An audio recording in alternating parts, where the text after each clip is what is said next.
Hey, what's going on, people? Hope you're all doing great. Another episode of the Album Club. It is Wednesday. It is upon you, and I'm joined by all these fine young gentlemen here. We're going to start with this fine young gentleman right here. Jim, how you doing? Better that I'm here. I just want to thank the universe for metal because it's my happy place, and this is my happy place too. So we're gonna start out with a little bit of Bind Moon love here. Canisteris jamming on this. Marty sent it my way. Man, this is freaking fantastic, It's probably man. their best one, I think. This is their best album. I mean, Marty got me into Canisteris years ago.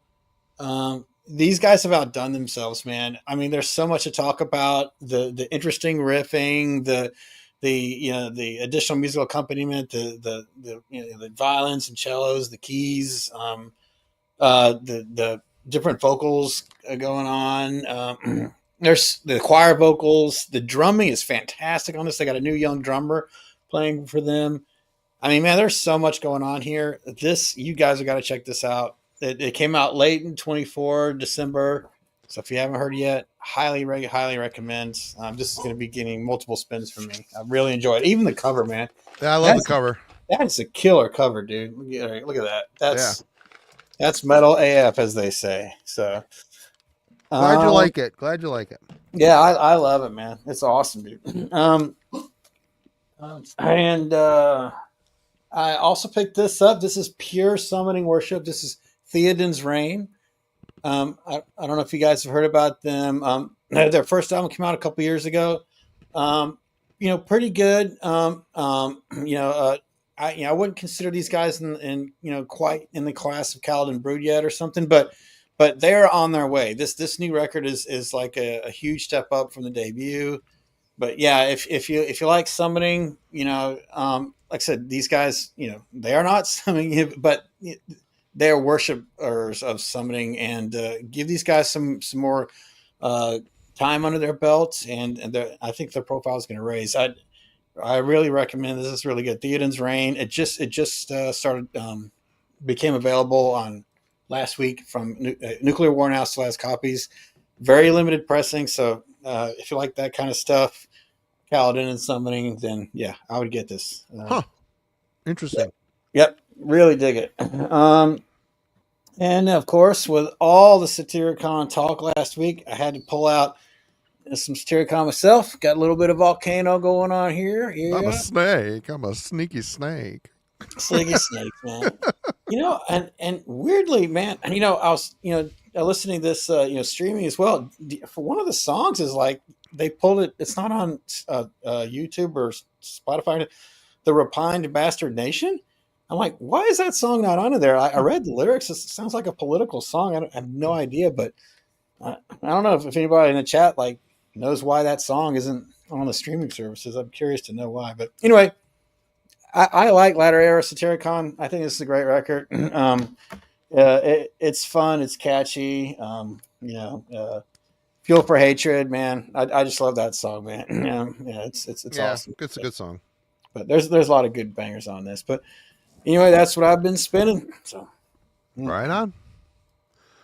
Kellen, good to have you back. What's been going on? How you doing? Doing all right. So it's been a little bit, I guess, since I missed last week, but what's going on? Well, my channel got canceled there for a hot minute, so that was interesting. I'm glad I reported it. It was getting a little out of hand over there. A little out of hand. My little edgelord status, I guess. He thought Eternus was black metal. Yeah, So, see, that's what reported. happens. You fuck with the bully, you get the horn. Marty apparently reported me to the authorities and had my channel removed. Make better choices. So yeah, let me see. But it's all good now, I guess. Everything was not deleted, so I exist now on the YouTube world. What's been going on? So this past, I guess, week has been a cool sort of glimpse into what 2025 has to offer. The year's kind of starting to come together. So a few key releases. One, out of nowhere, this Friday, a long, I thought, retired death metal band is coming back. So all the way from God Bless America, USA, Alabama comes Chaos Inception. This is a band, man, they had 2 records. So this is from 2012, The Abrogation, and this is Collision with Oblivion from 2009. But like this kind of death metal, think somewhere between Monstrosity and Hate Eternal. But I had no idea this band was going to return, and I got noticed this week that we got a new record on Lava Dome, which once again proves it is one of my favorite death metal records, death metal labels, I should say. But so super excited about that. This Friday we get a new Vulture's Vengeance record. Venator has got a new one coming out here. This is their EP from 2019, Paradiser. But I think Zoller may have sent this band to you, Marty. Yeah, it's good. Austrian sort of trad stuff, but they've got a new one coming on Dying Victims in April. And then this weekend, the professor and I are going to sit down to talk about the newest Havrekrunu record. But this is their debut from 2014. It's in Finnish, and let's give it a wing here. Gotta roll those R's. Havulinanen. Nailed it. Anyway, Nailed it. So I've been spinning that this past week, getting ready for our stream. We're just going to be recording, I guess, over the course of the weekend, but that's going on over in Killing for Company world. Right on. Logan, hello. Welcome. Hey. The new star rising on Heavy Metallurgy. Everybody hopefully checked out his review on Monday. Yep. Yeah. It's up.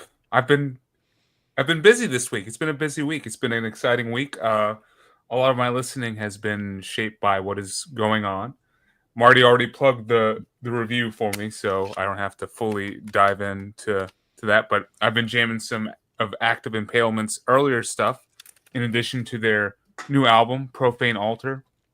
The review is up. Go check it out. The album comes out on February 28th. But their debut, Perdition Cult, and their sophomore effort, Infernal Ordinance, are both awesome albums. Infernal Ordinance is my favorite, I think, of the 3. A bit more straight up like Death Doom on this one, and not quite as much of that like bestial war metal vibe that you're going to get on the new one when it comes out at the end of the month. But definitely recommend this. Out in Caligari. This is a Nashville band. Check out the review.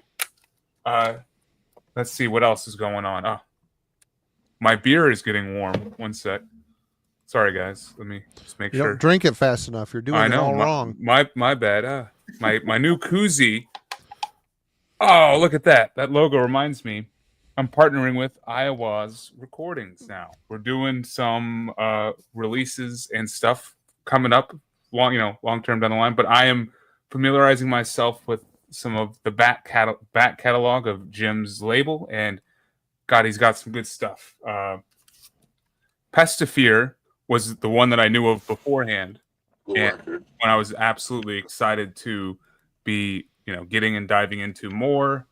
It's awesome. This is like vicious melodic black metal, very much in like almost the Migwa vein, but I think it's a bit more dynamic, and like it veers into melodies where Migwa tries to sound a little bit more like sterile. This definitely has a lot more of a melodious approach at times, and I don't know, it definitely hits feelings of melancholy and stuff. So great album. Hope, Misery, Death by Pestifear.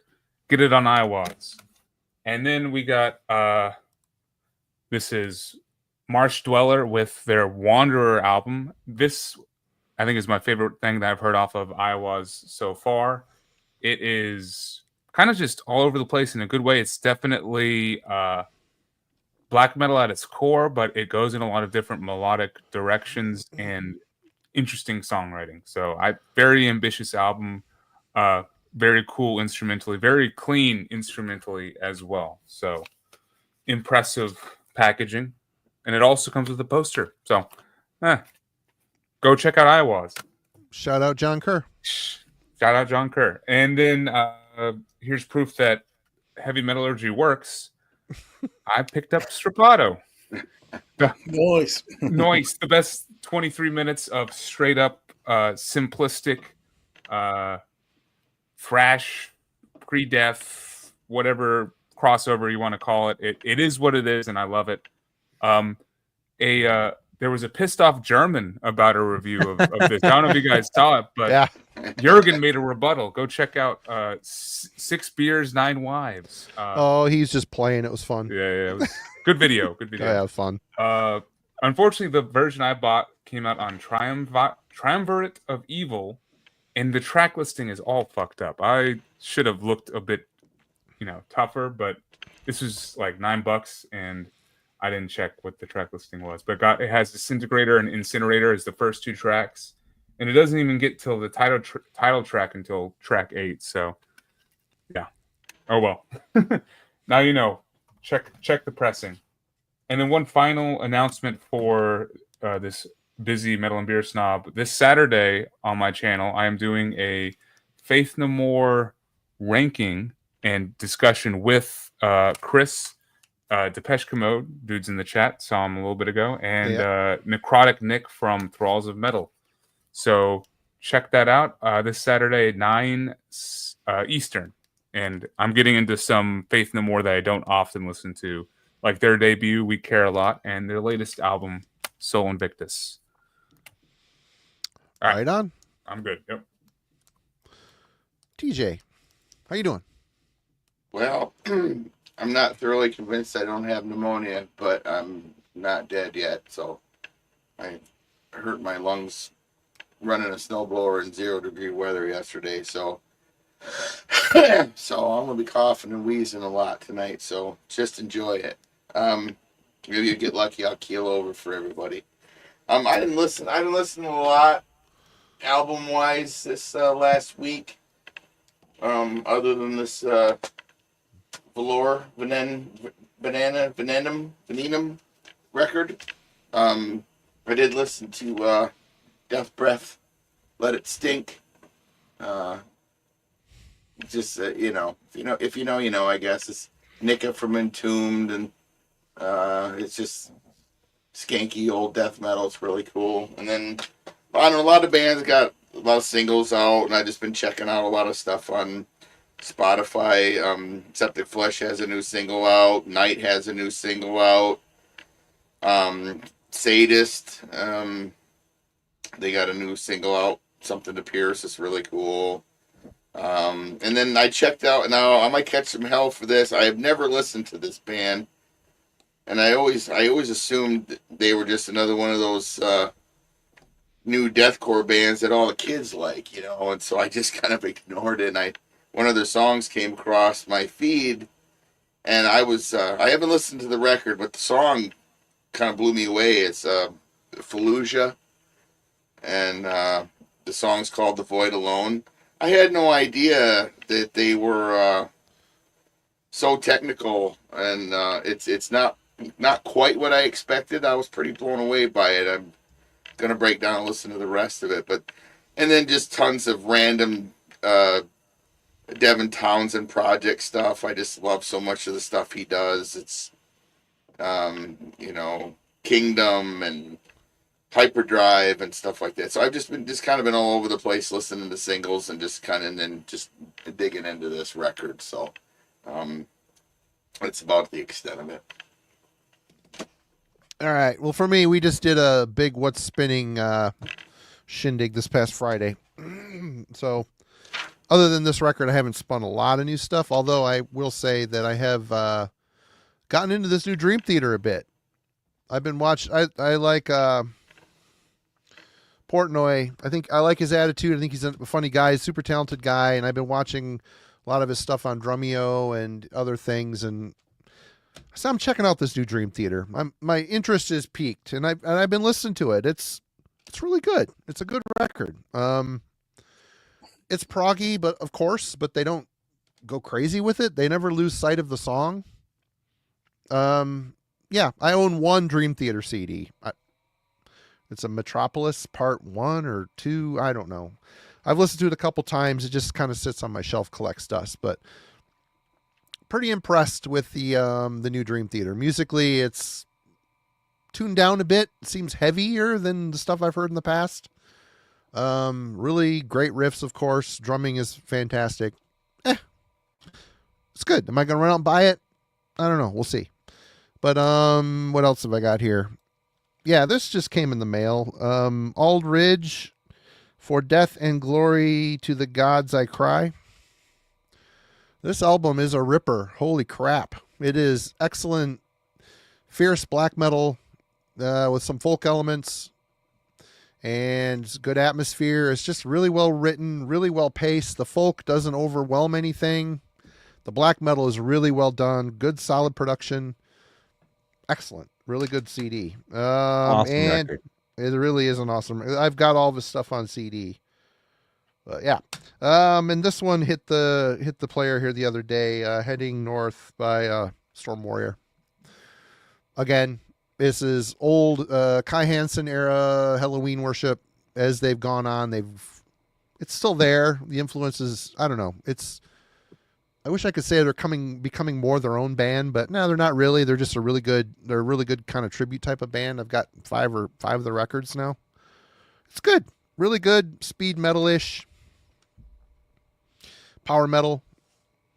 Good stuff. And that brings us to tonight. We are talking about Venenum. Something of death. What is it here? Let me pull it up. Trance of Death. And don't have a lot of backstory on this band. They're a German band. They formed in 2008. And they don't even have a demo. They came out, their first release was in 2011, an EP, a self-titled EP. And then 2017, this album that Logan picked, Trance of Death, came out. So there's a good 6-year gap in between records releases. And it's been a hot minute. It says they are still active. Like most things on the Metal Archives, it usually says they're active when, who knows. But yeah, first impressions on this one. We'll start with Kellen since he has been absent. Yes. So this first impression, this takes me back to a time period when more and more young death metal bands were sort of appearing. The first thing I hear is Tribulation's Formulas of Death, which was a record I heard in 2013. So I loved The Whore when it came out in 2009. This record absolutely like ripped the door off the hinges kind of death metal. And it's one of those things where Formulas of Death came around and I was like, this is different. And same thing happened with a lot of the bands that were young coming from Sweden. So Tribulation took the same route. Morbus Kron took the same route. We covered the debut record from, the second full length from a band that I love called Necrovation on this album club. But it was just young kind of death metal that was probably rooted in something from the early 90s, doing more sort of atmospheric proggy things. And this record comes out in 2017, I believe. So it just kind of took me back to that time period listening, I guess, which would have been around 3 or 4 or 5 years earlier, when sort of young death metal bands from Sweden were taking sort of more progressive chances with the music. And man, in 2017, there was like still tons of momentum behind sort of new death metal. And it just, I don't know, it was a little bit of a trip down memory lane for me. Right on. Jim. Great minds think alike, Kellen. I too thought Tribulation when I heard this. And the album, The Formulas of Death, which you thought was like, that was the one that I liked. I didn't hear that one. I actually reviewed it for Worm Gear, I believe, for the Worm Gear site. I hated everything that came after it. I really thought Formulas of Death and Tribulation was like a kind of a groundbreaking, very different, very original record. But then they went whatever that gothic stuff, and I couldn't stand it. But I like that record, so I like this. It definitely had very death metal, could really be pummeling and brutal, but also progressive. I do think that there's one song on this, we'll get into it later, where I think they went too progressive and kind of lost me on it. And the guitar sound, I'm not such a huge fan of, but those criticisms aside, these guys are great songwriters, great musicians, great vocals, really good lead playing on this record. So that was something that kind of drew me in there. I think it's a bit of a shame that I guess this is their only full length, right? I think this is the only one. They have an EP and a full length. That's it. Yeah.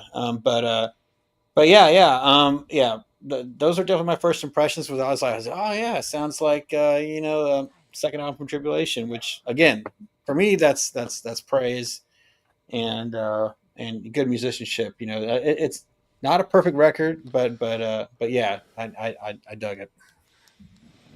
All right, TJ. Yeah, I mean, Logan said it was death metal. Okay, it's death metal, and like, wow, I wasn't expecting this at all. And not in a bad way. I mean, I can't really go too far off, other than how surprised I was, because Marty and I were talking, and we both kind of had the same. Kind of weren't feeling it at first. I turned it on, right away, like on Thursday, whatever, and I was just kind of like, eh. The cello thing, I love cello. The cello intro was great. And I'm like, okay, cool, a little different, not the keyboards or some other. And then it breaks in, and I was kind of like, oh, okay, whatever. And I listened to the one track, and then I didn't go back right away. And then when I finally dug into it, I was just like, oh shit, okay, what's happening here? So I was definitely it's very interesting. It's a classic kind of death metal with modern vibes and proggy. I mean, I was definitely surprised in a pleasant way, for sure. Yeah, we were just talking about before we went live, and I started this off early too, just to get a jump on it, and long intro. I'm like, oh, here we go. 2 minutes long, farting around. Finally, the music hits. It's like, oh. Yeah, I mean, it's good. It presents itself as older school death metal. I listened to maybe half of the first song, and I'm just like, I'm just not in the mood for this right now. I've heard this before, turned it off. And then coming back to it this week, it's the same thing, like, oh, finally you let the first proper song play, and all this weird shit starts off, and I'm like, oh, okay, this is interesting. It's interesting. And the first few times listening to this, I'm like, who in the hell does this remind me of? And it wasn't Tribulation. It was actually Morbus Chron. Really reminds me of this. What is this? Sleepers in the Rift. Sleepers in the Rift and Sveven. No. Yeah, Sveven. Sveven. So I had to ask Marty the same thing, and because I'm listening to this, I'm like, "What is there is a vibe here?" Yeah. And I couldn't put my finger on it, and Marty said that, and I'm like, I hadn't listened to it in a while, so I fired it up prior to the show, and I was like, oh shit, yeah, that's definitely it right there. Yeah, and I just this is a grower type of album. I had about third or fourth time through, I'm starting to pick up on it. I'm not the world's biggest prog fan, but I do like this band is very adventurous. They're very honed in and concentrated on creating music with a lot of space to it. So yeah, the core foundation is old school death metal, but then they go off on these tangents that are very proggy, but they do go a little crazy into it on later in the album. But it's just the songs are kind of an adventure, kind of exciting, kind of interesting to hear where they go. And it doesn't, even though the Morbus Chron and, you guys are saying Tribulation, this album really, we'll get into it here in a minute, but it really grew on me throughout the week for sure. Obviously you picked it, Logan. So what did you think? Yeah. Hey, Jürgen, what's up? You guys did a great job of kind of summing up why I picked this and why this is one of the first albums when I joined you guys on the album club that I was like, I want to bring this up, at some point. It kind of, to me, does call back to a more nostalgic time with the, new scene of old school death metal revival that has kind of really been going on since like the late 2000s, early 2010s.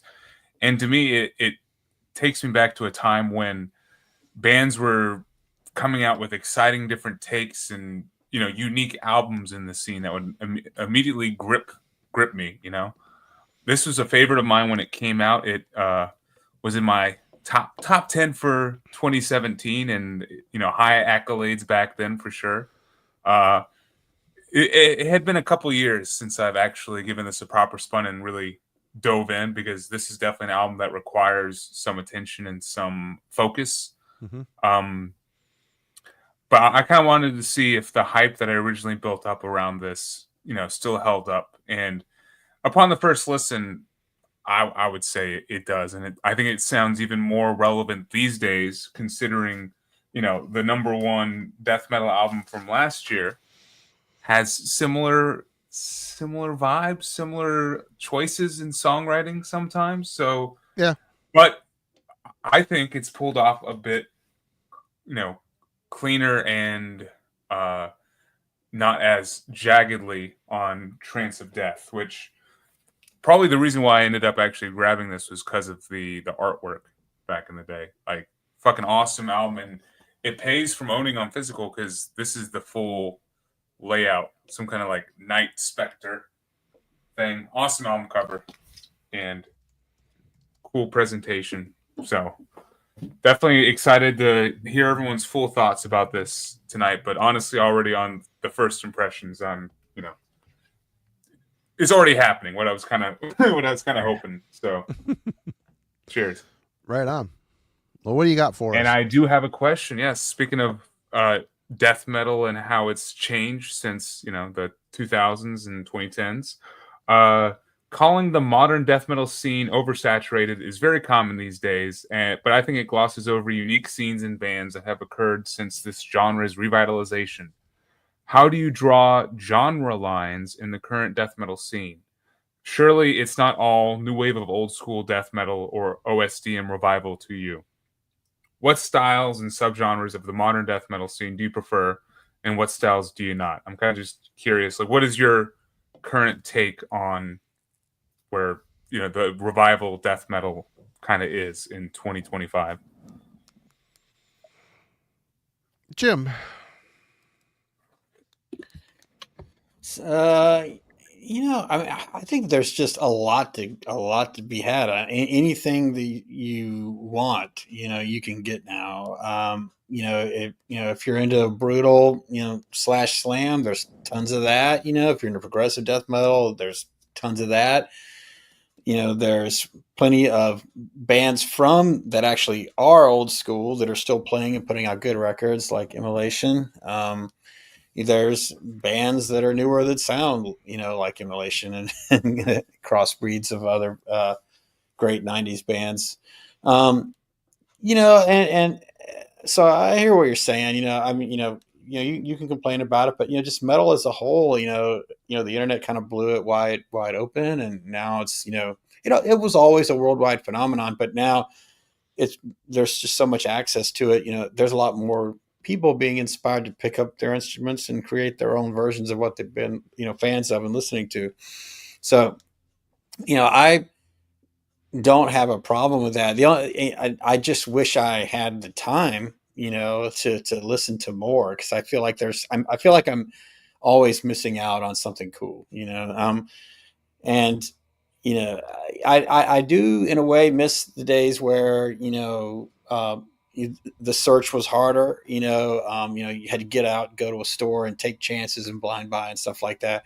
There was always some excitement, or like reading about an album in a review in a magazine first, with no other way to hear it but to just go pick it up. Or if you got lucky, one of your friends had it, you could dub it or hear it over at their house. Or if you were in the tape trading scene, you could wait several months to get something. But on the other hand, I'm hearing more music than ever. I can find something really quickly if someone gives me a recommendation. So, and instead of I'm trying not to complain so much about these changes and just trying to embrace them. Though I do think there's something that's a little lost with the easier access. For my favorite styles like that is a tough question for me to answer, because I don't want to limit myself. I just want to hear something and be moved by it or surprised by it or intrigued by it. So it runs the full gamut. It can be, the Black Death. It can be obviously everything, we worship the 90s here. So obviously there's tons to love there. And, probably, Death's probably my favorite band, even though I like certain albums far more than others in their discography. So, there's that. And of course, Chuck himself ran the gamut from just pure death metal to progressive death metal. But I just like it. I find in every single subgenre, there's something that I like in death metal. And that's what's great about it, having branched out in so many different forms. Back at the 99, 2000, I was starting to get tired with all the sounds that I heard. But I was kind of on my own in my little friend group back then. I was, pretty much the heaviest guy in that group. So I think if I'd, known people like Marty earlier, and, that would never happen. But that sort of getting tired of it, is what led me into black metal, which was great, and open up that whole world. So yeah, I can't really, and I don't really want to like box my preferred subgenre into like a oh well, this one's my favorite, because that's too simple. You know what I mean? Because while I may say like that's probably my favorite band, and probably the one album probably my favorite album of all time is For Victory by Bolt Thrower. So so I don't know. You take what you will of that. It's all over the place, man. UK, Florida, Sweden, whatever, man. It's all good, and I'm just glad I'm here for it. Right on. Kellen, did you go? You are now. Okay. So there's a lot there. So draw lines in the current death metal scene. I think it's there's not a unifying necessarily like scene today. What's implied in the question, though, because it's not all old school death metal. I think there's trends, like modern trends and stuff, Sure. I guess what I would say is, kind of to Jim's point, is the trend that I have felt that has been consistent from somewhere around 2000, like end of the aughts, is an interest specifically in death metal sort of golden era, which I would classify from like, and I mean that where people think the genre was at its artistic and creative peak. Let's say 85 to 95. Let's just use that decade.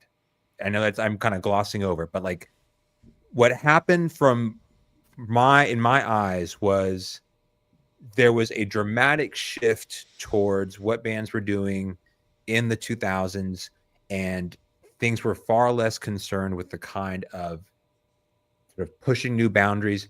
I mean, Marty has been on the channels before saying that era sort of death metal lost touch with its roots. And I think what was an attempt by the end of the aughts into the 2010s was a reinvestigation of what was going on in the late 80s and early 90s. That is a trend that I think has been persistent within death metal for closing in on 2 decades now. Yeah. And so I think, that's not a complete overhaul, like, right? Like there's still plenty of bands that aren't doing that.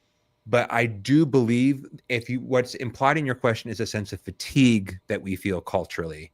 And I think that's what you're pointing at is that's what people are kind of getting tired of. Or I will be the one who plants my flag on the ground and says like, yes, I am one of those people. Yeah. And so I think just so I don't want to try and say like that's everything. It's just there's enough of it, and it seems to be the most visible within our sort of underground group of metalheads, right? Like that. I think that's where the fatigue is coming from. I do think, to your point though, is like the trend. Like if you were to ask me the biggest bands right now over the past few years that are like front and center, it's Blood Incantation, Horrendous, and Tumult. Those are like the biggest bands in the genre, and I think that all of them are moving towards something a bit more that is very much explicitly rooted in something progressive. They're all, yeah, I say they're all moving to the same goal. They're all rooting to the same, yeah. Sure. So like depending on where they started, I don't think Undergang is making the same waves as Horrendous is, right? Yeah. It's to kind of make they kind of came around the same era, but one has become front and center in terms of the most popular and visible, others less so.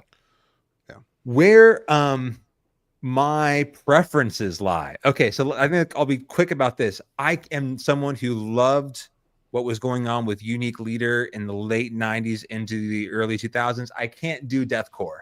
Like I just, that is like a hole for me. I cannot get into it. But you do like the breeze. I 100%. I will take, right. I'll probably be different than, let's say, Jim and TJ and Marty here. I will take the next decade, 95 to 2005 for me.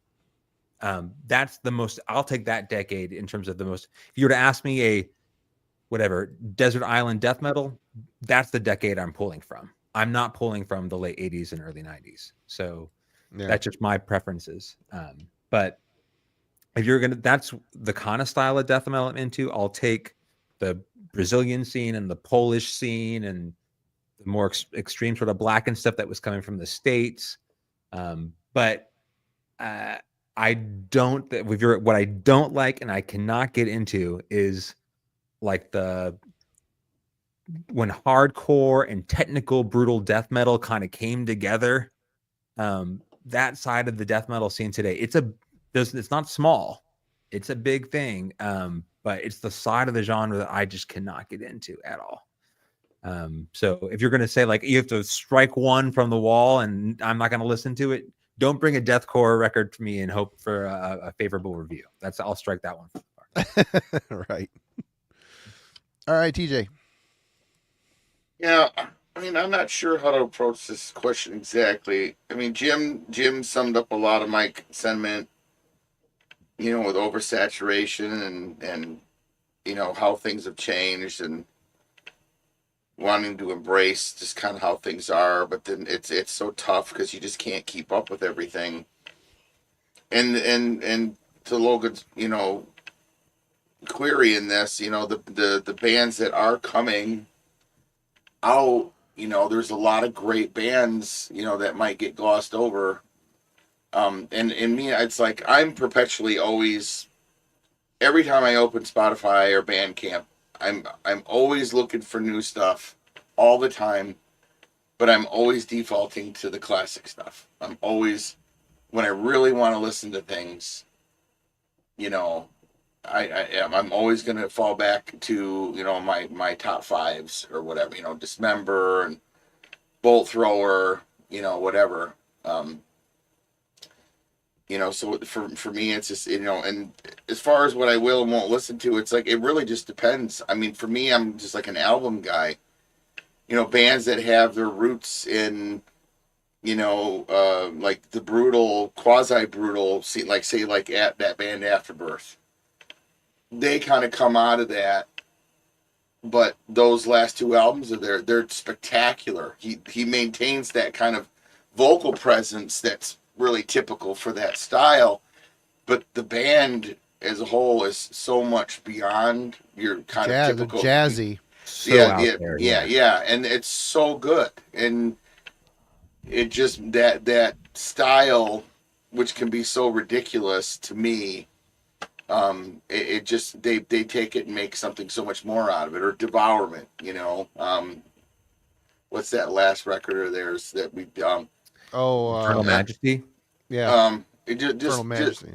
Just spectacular stuff, but it really just depends, and like with Kellen, the deathcore stuff, man, I can't either, You know, but that's not to say, like, well, I mentioned, that Fallujah band. To me, that's what that band represented. And I never gave them a shot.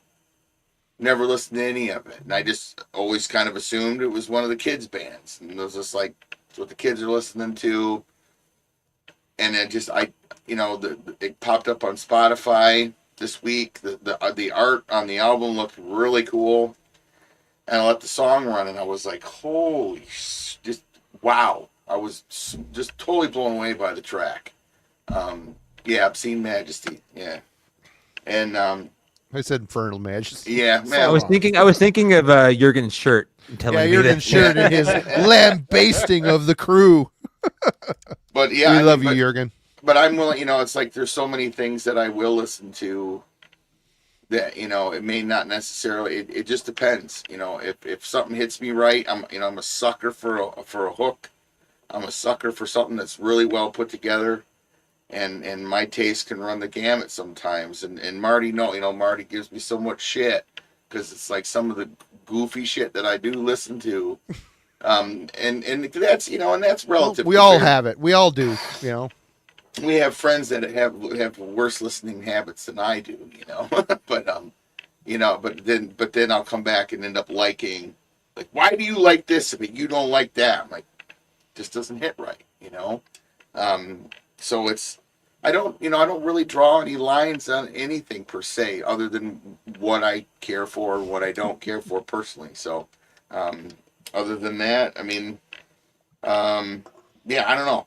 I think this band is definitely a good representation of that. Like Kellen was saying, the time frame when this came out and the bands that were starting to drop, and they're kind of rediscovering their roots and bringing that stuff out. But then the band like this shares more kinship with late era Death than it does with something like, well, take your pick. It's the progginess and the experimentation, but with that, still, it's when it's done well and presented the right way, it's excellent. So it just kind of depends for me.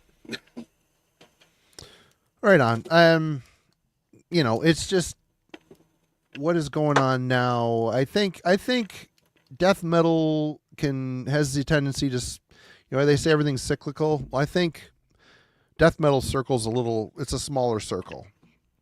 And right now we're kind of still going through the whole OSDM thing, which that's the obvious pick for me. And that's the one, I see a lot of stuff that Simon likes a lot and Melanie, and I check them out. Yeah, it's all killer, no filler. But, Kellen mentioned, I just said that death metal lost its roots. So what I mean by that is these younger guys are focusing more on what they think death metal's supposed to sound like than what death metal is. They're forgetting the song element of it. And because of the old school stuff, I mean, I'm there, get off my lawn, you kids. The old school stuff, there's songs there. There's riffs there. It's riff dominant music. Whereas a lot of this newer stuff, these kids trying to sound doomy and sludgy and, just really digging in on that cavernous sound. It's just, they rely on a lot of crunching on the A. I mean, a crunch isn't a riff. You got to do something with it, other than, I don't know. But again, it's all, the thing of it is that none of it sucks. It's all really good. TJ and I've had this conversation a bunch. All these, as human evolution, all these people that play instruments get better and better and better at playing instruments. Everything that comes out is at least good, which makes it hard to pick and choose what this used to be, in the 90s, you'd get demos that just sucked. It'd be like, wow, it's bad. But here, everything is at least decent, good. It's all album ready, and the recordings they're making is album ready. But, Kellen's right. Prog, the whole prog thing, the Blood Incantation, the Bed Sore, was it Ultra Bliss? Another band is one of those really kind of technical, weird, proggy bands. Tomb Mold, horrendous. These are all bands that started out with the correct, to me anyway, the correct old school spirit of writing songs. And now they're going off on these wackadoodle tangents, which I can appreciate. It's super talented. But it just seems a little too highfalutin for my tastes. and it bugs me, and the more that people tell me that I should like them, the more I want to say, oh yeah, watch this. I don't like it, just to be contrarian. But my preferences lie in the old school stuff. Just it's just the way it is. Where I came up in, I like the intensity of it, the sound of it, and the way the songs are written, and the riffs, the guitar stuff, and if you're going to put a little bit of a thrashy element to it as well, it's my wheelhouse. Cross the Sticks by Sinister. Early Angel Corpse. And, the band that shall not be named, Destroyer 666, the middle era of that band. How they took thrash, mixed it with death metal, and made it anthemic. Oh, there's some just straight up bangers in that stuff. It's just so well written and powerful and anthemic. Song oriented, hook oriented.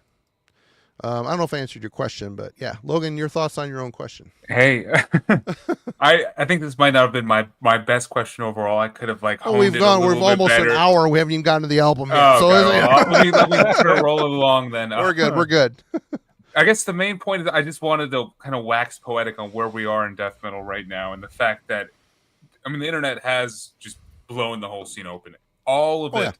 Everything is currently existing kind of at the same time because of the internet. You can have your little, unique leader area over here, and your little modern prog death over here, and your hardcore mixed with death over here. It's just all currently going on. So it's kind of you pick what you prefer. And I was just wondering if there's any styles that you kind of veer away from or have tired of. And I will say I'm currently am a little bit burnt out on the bands that are just straight up aping other bands. If what you're bringing to the table is autopsy worship, asphyx worship, immolation, incantation worship, and that's kind of it. I might like an album or two by some of these bands, but they're never bands or acts that I actually want to follow and attach oh yeah, I'm a fan of this band tag to them. And I kind of do want to say that I don't think the prog death scene is sticking around in the way that you guys have made it seem like tonight. I think it's sticking around. It just seems like all things are converging for a handful of bands that are getting bigger and bigger and bigger because of it. And yeah, I don't know. I think it's done. You really? Well, besides Blood Incantation, we could be the one band to maybe transcend it.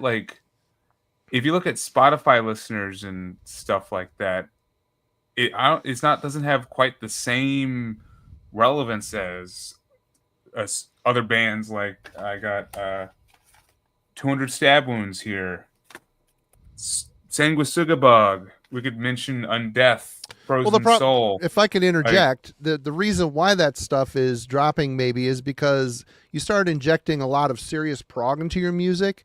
You're starting to dip into a smaller group of fans of that stuff. There's more people that like the knuckle dragging the Stab Wounds band and the Sanguisugabong. They love that stuff because it's just they love that stuff. But the prog stuff, it's you're starting to move away from the core death metal group into something a little more elite, I guess you could say. I don't know. It's a smaller group of people, yeah. So they are getting like this, and I think the bands that are keeping it simple and crossing over with the hardcore crowd is really they're the bands that I think are now starting to blow up. And I think this is something that really started to happen around 2020, turn of the decade. So he was saying, Devin, that Blood Incantation are the exception to that. I think they're the exception. Yeah. Because they cracked the pitchfork, code or whatever, just like what Death Heaven did, right? Where they have crossed over into the hipster sphere. We can't account for that, but we're talking death metal here, and as far as death metal goes, I think that where it currently is kind of heading in like the broader sense of what bands are being signed to, like the labels. It's these, you know, hardcore death bands or whatever. I wish I could come up with a better term for them, but I think that's kind of the direction it's heading in. And I hate to say it, I'm kind of okay with it. Like it's just cool to see death metal actually get some more interest, and it's not going a more clean, like almost deathcore or metalcore route. You know, it's like this is not like getting closer to Killswitch Engage or, you know, like the mallcore thing. This is definitely, you know, underground hardcore mixing in with the underground death metal sphere. So I'm kind of okay with that. As far as my own personal taste, I really do like the prog tinged death metal scene. I mean, that's, you know, got into Venenum because of that. Morbus Kron and Horrendous, I've enjoyed all the Horrendous stuff. So yeah, I might have lost myself in my own question there. So that proves the point. I gotta work more on with the drawing board on that one. But well, it's kind of a hard question to, you know, sum up. I mean, there's a lot of what ifs and personal preference, obviously. So the internet has definitely just made certain scenes a bit more convoluted, and I would say death metal and the new wave of traditional heavy metal are right up there. And just like there's so many different sections of it, it's hard to, you know, fathom. So I'll drop it there. We can move this thing along to wrap it up before the 2-hour mark. And Devin, this is a good point too. If every death metal album was just Scream Bloody Gore over and over, that would be super boring. That's true, and that's back in that era was what pushed me. I got super burnt out on what was going on. It was the Gothenburg Melodeath style. It was the Suffocation clone bands in the U.S., and it pushed me into black metal. And that I burned out on. Did I end up hating death metal? Of course not. I love the classics, the stuff I came up on. I never gave up on it. I just had enough, and black metal injected melody and, well, this is a whole nother conversation. Anyway, discuss musicality and composition of Trance of Death. Kellen, we'll start with you. Okay, so actually it was interesting. The bands that we sort of mentioned earlier, in terms of coming from a Swedish scene, like you mentioned Morbus Kron or Tribulation, those bands to me also don't sound very Swedish in terms of like the core of their, like I wouldn't compare them at all to Entombed or Dismember in terms of like the tone of the music. To me, they actually sound, and on this, I don't know if this is the label that is run by the Necros Christos guys, but there's like Sepulchral Voice Records. Yeah, I don't know. This to me sounds like, and to a certain degree, a little bit darker. And there are a lot of sort of blackened bands on this label, but I would actually say like Necrophobic is in terms of the root of this sound for me. And it could be just even the vocal style, but there's a little bit like of a darker death metal. Like when this is actually just a pure death metal band, that's what I hear. What makes this songwriting though interesting is when they break. So obviously we get this cello intro, but I think it's actually the back end of the second track, Merging Nebular Drapes. It just completely sort of devolves into clean guitars, sort of smooth open spaces. And I don't think it's necessarily as explicitly rooted in the kind of like death prog that you were going to get from a band like Cynic per se. Yeah. It just sounds very much like they're pulling from 1970s prog music. So it's an interesting sort of turn. It makes for a unique, I could say, listen relative to what someone may be expecting given the first sort of moments of this album. But I didn't find anything actually too sort of inventive about the overall riffing going on. That part seems actually very familiar to me. The progginess, though, is totally an atmospheric touch. It is not like really elaborate, complicated riffs. It's not solos that go off the wall and carry for minutes at a time.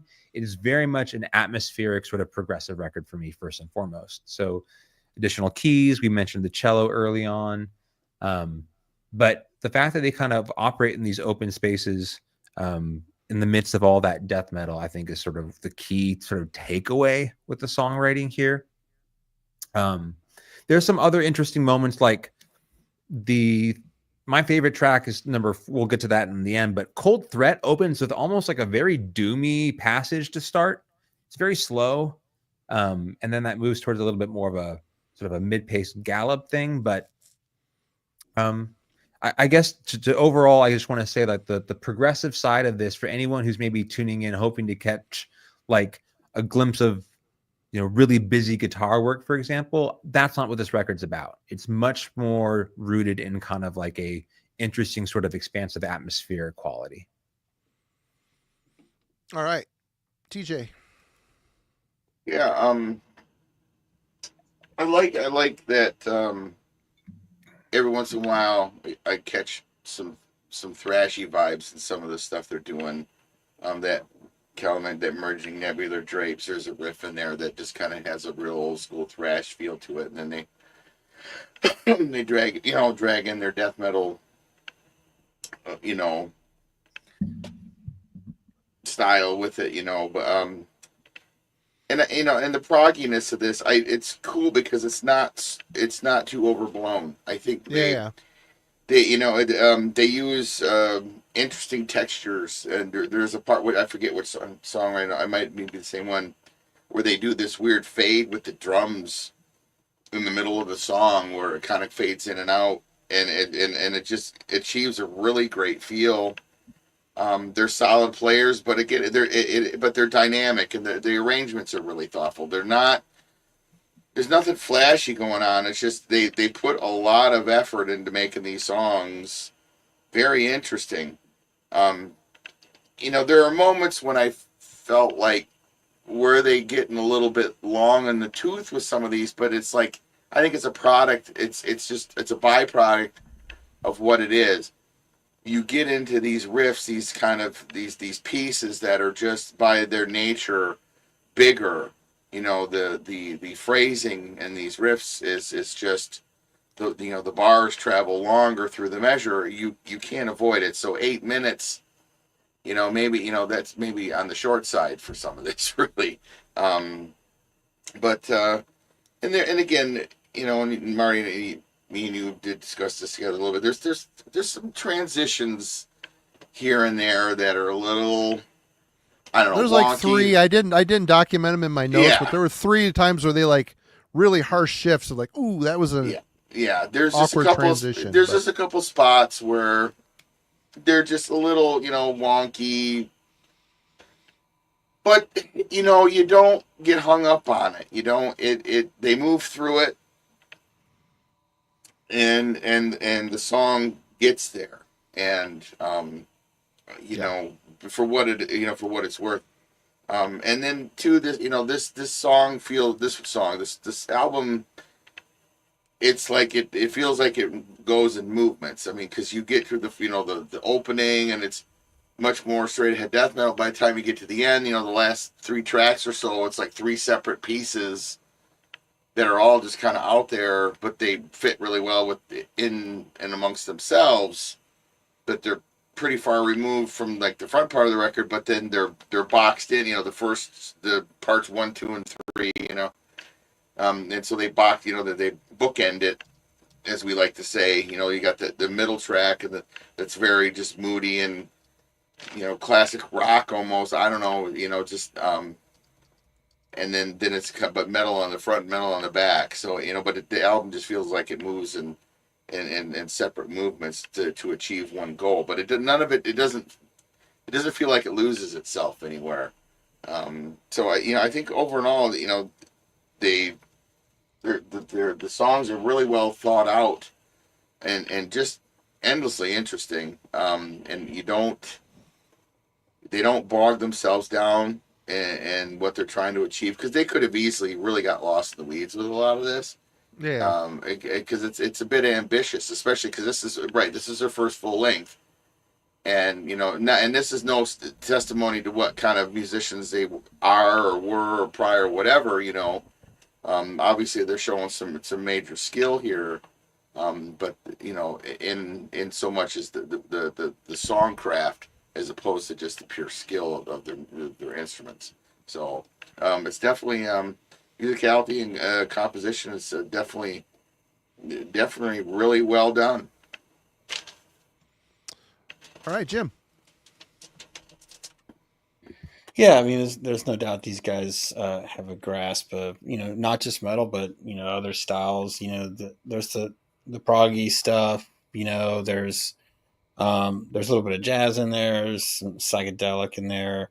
But I mean, for this album, like I'm here for the metal. I like the little bits of it that they do sprinkle out for the first few songs, and kind of throwing it out just here and there where it's where I feel like it's an addition to what they're doing.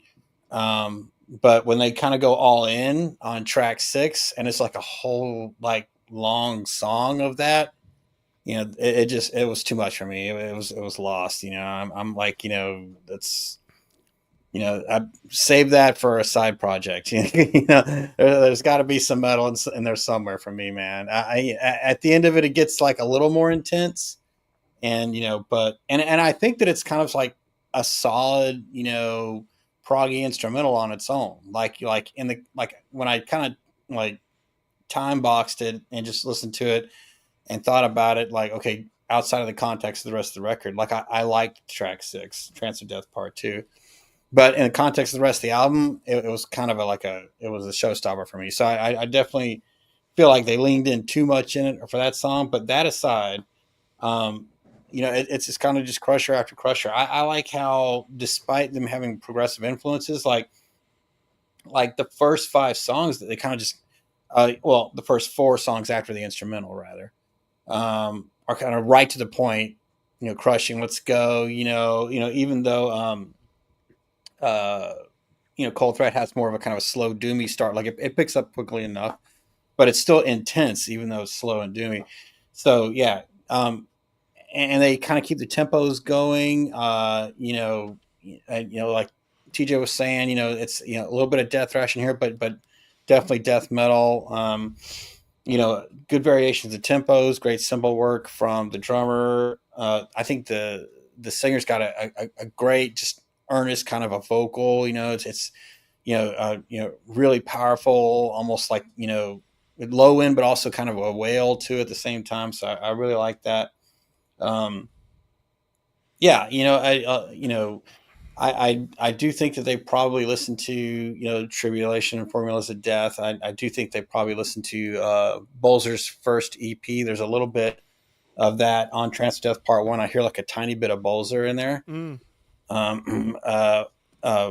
Which I love that EP, so that's cool for me. But they all, I think that, in general, their arrangements and the way that they kind of intertwine the prog in everything but track 6 is done to like a greater effect to kind of, bring some of their own originality.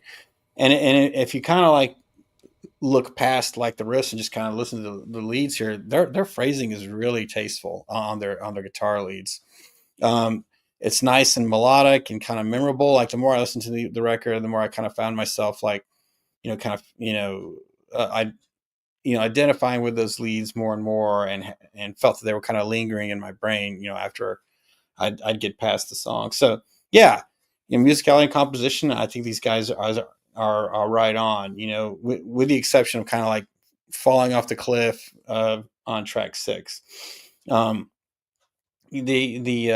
My own real issues with the record we'll talk about later, but it's more about some of the sound choices in the studio. But that's for the next round. So All right, Logan. Yes. So yeah, I mean, the elephant in the room for me on this is that this is basically an album of 2 halves. It's the first 3 songs, and then that mammoth Trance of Death track. Where That should have just been they one really song, try to because that's go, really the way they set it up, was like Yeah. a one long track. Yeah. I mean, in my mind, it is one Yeah. one song, and yeah, I mean, you're never going to be like, oh, I just want to listen to the third section or the middle section. I think it works best flowing, all the way through. But I think when you're listening to it the first time, the transitions can be shocking. But as soon as you're aware, they're a lot easier to get into. And maybe the fact that when I heard this, I was still very much, impressed by stuff. Like I was looking for albums that were to do, wanted to do something different and wanted to throw something different into the mix. So when I would get to like the middle section of the title track, Trance of Death, I was just like, holy shit, this is awesome. I've never heard anything like this. I love how it just drops out and you get this like prog, neo-prog, like psychedelic atmosphere, and it just kind of wanders a little bit, but never too far, and then it just jumps right back into the madness with the final section of Trance of Death. I was blown away the first time I heard that, and then upon repeated listenings to the album, I could pick out how they were like dropping and hinting that this was always the plan, that on the flow of the album there was always a lot of psychedelic and prog leaning sections that maybe the first time you're too focused on, oh yeah, this is a death metal album, because after that opening intro, it just really drops into to me, I hear a lot of like HM2 style like death metal, but a little bit more spaced out with the production. But so it drops into that, but the whole time you're listening, the dynamics are always shifting, and the individual songs, I think, start to get more and more adventurous, and it really continues to, bleed into the prog thing until finally you get to Trance of Death. So I just really like how they did that with the track listing, and really, it feels like a journey to me from like the more, traditional style, which is still exciting to me, to the final epic closer that is the title track, and that, jamming 70s prog krautrock section in there. So I just really like how they wrote the album overall, and I think I think they did it better than Absolute Elsewhere, because this album has transitions and stuff that really just jump out of nowhere and just smack you in the face, and I agree. It can feel like two different albums at times, but I don't think that Trance of Death feels like two different albums. I feel like it all fits on the same piece of work, and I think that took a lot of skill for this band to pull off. So, yeah, I'm very impressed with the overall songwriting and album writing craft on here. You guys did a good job of summing up the overall instrumentation. I guess I want to say that there's some amazing riffs on this album. Like some death metal riffs really come through, and that's just in addition to the like the prog and psychedelic sensibility. The other main reason I returned to this album is for those death metal riffs, which I'll get to more in the favorite, least favorite songs. But there's just some really strong riff writing and guitar work on here, and the main guy, he's pretty impressive. I gotta check out his previous bands. I know people have mentioned them in the chat. Exorate. Yeah, I believe it. Yeah, Exorate, and I gotta see what else he's been doing since 2017. Man, it's been 8 years. What else have you been up to? But yeah, I'm enjoy the whole package and the overall musicality, and just it really all comes together, I think, to form a cohesive, unique package on this one. All right, for me, I mean, I'm playing cleanup crew here. I agree with just about everybody on here, different aspects. But for me, after I finally listened to this album enough to absorb it and really pay attention, it's a very adventurous album, and I really enjoy the songwriting on it. In our TJ and I's own band, Glorious Dead, we're not doing anything crazy like this band, but we're starting to, branch out some ideas here and there, doing some different things. So I found it a lot of fun to sit and listen to this record because it was kind of captivating on how they write music. Yeah, the death metal foundation is here. It's intact. The riffs are really good, largely. And when they trail off into these prog ideas are very, there's some, we talk about that part 2 in that Trance of Death trilogy at the end. It is straight up prog. You have the Hammond organ in there. That they really lean into the 70s thing there. But for the most part, the prog treatments and the songs leading up to it are very tasteful or almost cinematic, very theatrical. And it's just very interesting to me how, they have this death metal foundation and they stray away from it and they go off, they do this thing, and then it's really cool if they want to bring it back, how they bring it back to the death metal. And they don't always return to it, but when they do, I found the level of prog inclusion they have on this album feels more inviting to me than straight, some of the prog super noodly stuff can really be kind of alienating, but this, it's kind of hypnotic in a way. It's kind of, you kind of get flowing, you're just kind of flowing along with the spirit of the track, and you feel like the minutes kind of go by, like I made a note in here, one song's like 8 minutes 50 seconds long, and it doesn't feel like it the way they structured the song. It's very interesting hearing where they're going, what they're playing. Oh, there's this cool little synth thing that comes in.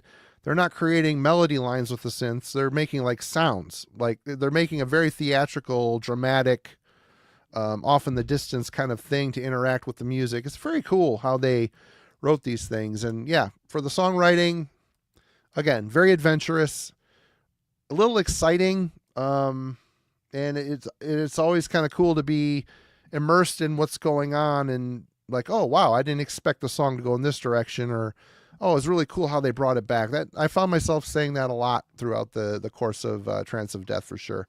But let's talk about the production. TJ. Well, I know Jim touched on it once already.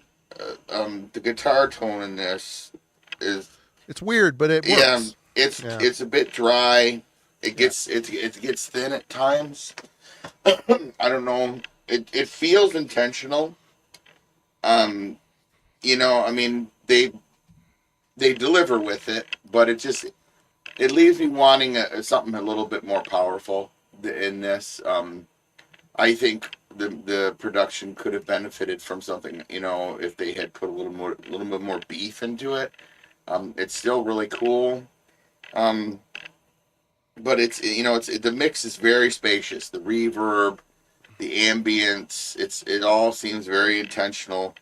I just, honestly, beyond that, everything else is kind of right where it needs to be. His Vox are in a good place. It could be a little bit more bass again, just a little bit more warmth to it. But it, I don't know if I'm nitpicking or not, because overall, you listen to it and it's just, it works for the record. They really, like I said, that it seems like they had a goal with this sound, and the reverbs and everything. So beyond that, I don't really have much more than that for it. I don't have a lot of real big complaints. I just, that tone, and would have liked a little more warmth in it, but that's kind of it. All right, Jim. Yeah, TJ and I are definitely aligned there. The guitar sounds, it's almost as if they're playing with single coil pickups. It's super kinda, yeah, and or they're playing it on the front on the neck pickup. Right. Yeah. Which either way, single coil. Same difference. Right. Yeah. Yeah. It's not like Telecasters, though maybe some of that prog may have been, but the Tribulation Formulas of Death is the same. It's a very kind of a thin sounding guitar, and I think if the riffs are heavy enough, it's not really that big of a deal, and in this case, the riffs are heavy enough, but at the same time, I like what I like, and I'm like TJ, I just keep wanting to like reach through the speakers and turn up the gain on their distortion pedal. You know, like just Or a little, go, come on, man. click, click. Okay, try the bridge pickup for a minute. Yeah, exactly. Like, come on, man. But that's their choice, and that's okay. And and it can't be denied that like making that choice, which it kind of goes against the grain, it adds to the uniqueness of the experience of the record. So, maybe from an objective standpoint, it was the right call for them. But just on a personal note, my preference is more gain, more distortion. The drums, I do really like the drum sound. They're really clean. You can hear what they're doing. He has some cool, interesting ideas. I like his cymbal work there. The only thing that kind of drives me nuts though is on Cold Threat. There's this weird kind of staccato march thing that they're doing, like dun dun dun dun dun dun dun, dun, and they kind of just like slowly build it up and get faster. It's really goofy to me. Like I was. They do that twice. They also do that on the Nature of the Ground. Yes, where it's like tick. It's like flip throw. Yeah, they take forever to get the pick up the pace. It's like, oh, we're going to go through all of this. Okay, it's too long. It's a little too long. So yeah, I'm not sure what was going on there when they brought those ideas up. But what's really like, I was ready. Like I actually, in my notes, like when I like a song, I have a really stupid little system. Like I'll do a star, and if I don't like it, I'll do like a smiley face with his tongue sticking out. Like, and when they started doing that staccato thing in Cold Threat, like I started to draw the smiley face with the tongue, but then the riff after it was awesome, like completely badass. 100%. I just erased the smiley face with the tongue sticking out, and then I just put a question mark because I'm like, well, now I really love this song. I don't know what to do. It's so confusing. So that's what I was saying. You don't know where you're going on these journeys. It's like, I like where they're taking me, and like, oh, what's this? Oh, what's that? It's cool. That it keeps the song exciting to me. Where so many of these bands in the death metal scene, they resolve in the same way. All the songs, I don't know. It's a part of the journey, I think. It's part of the journey, exactly. I just like, Kellen, you mentioned it's like the inverse. To me, it's the inverse of what they did previously. Mm-hmm. Sorry, you go, Jim, with it. Well, yeah, I mean, cut you off. Sorry. These kinds of ideas, like to Marty's point, I think you really you hit the nail on the head, man. Like their infusion of prog is more, I'll steal a word from Kellen here when he's talking about Necros Christos. It's meditative. You know what I mean? Like it kind of just flows a little bit. Where I feel like for like the bigger death metal bands we're just talking about, like Blood Incantation, Tomb Mold, like it's really like aggressively, like and suddenly like jinga jinga jing, it's like these really abrupt shifts from like death metal to progressive, and it's like it feels like they're scissoring in like on the tape, and just where I feel like it's not so abrupt here. Like it feels more natural when their infusion of that, except for track 6, but for the most part, it's right on. But anyway, back to the production. I'm typically not in death metal like a super clean bass sound, but I do like the clean bass sound on here. I think for that sort of thin guitar sound that they have, that the clean bass like works really well, because you don't want to let it to overload. The guitars are already not saturated, so to have like a distorted bass would be kind of weird over a thin guitar sound. So the clean bass tone makes sense for the production, and you can still hear it. It's not super loud, but you can hear it. You can definitely and feel it if you're listening through headphones. So good bass choice. I already talked about the vocals. I do like the vocals. It's almost like he's like a lower register, Watain or something, but good vocals there. So yeah, mainly my gripe again is just I do wish there was more saturation on the guitars, but again, that choice is probably what helps the record stand out a little bit more. So maybe I would just leave it alone. So. Mr. Landau's asking, what was the name of that summon worship band? I know it was Riders of Rohan something. I don't know. I'll put it in the chat. It's Theoden's Reign. Oh, Theoden, yeah. Yeah, I'll put it in. But yeah, it's on Nuclear War. Nuclear War Now has it, and They only pressed 100 copies, so I'd grab one quick if you're gonna do it. All right, Kellen. I guess I'll throw a question to the guitarist and the crew here. Like, to me, is it like when you are putting together a record, is that kind of guitar choice because you want to be able to oscillate between the cleaner proggier moments and like we don't do that per se, but yeah, I would say yeah, they leave room for that. Right. Yeah, right, especially if you're playing in standard. And I don't think these guys tune down. If they do, they don't tune down much. You know, so if you're playing standard, keeping that thin, make it easier to transition. Yep. Yeah, right. Because your point, I always thought that what made Formulas of Death interesting is like they had that sort of like psychedelic wash to their guitar tone at times.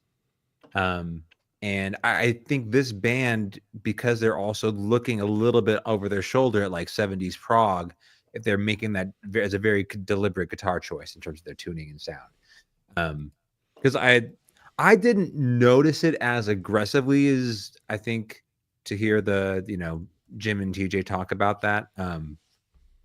It didn't sound, to your point, like super burly as a death metal sound overall, but I never found it to be lacking the same way. I didn't mind it.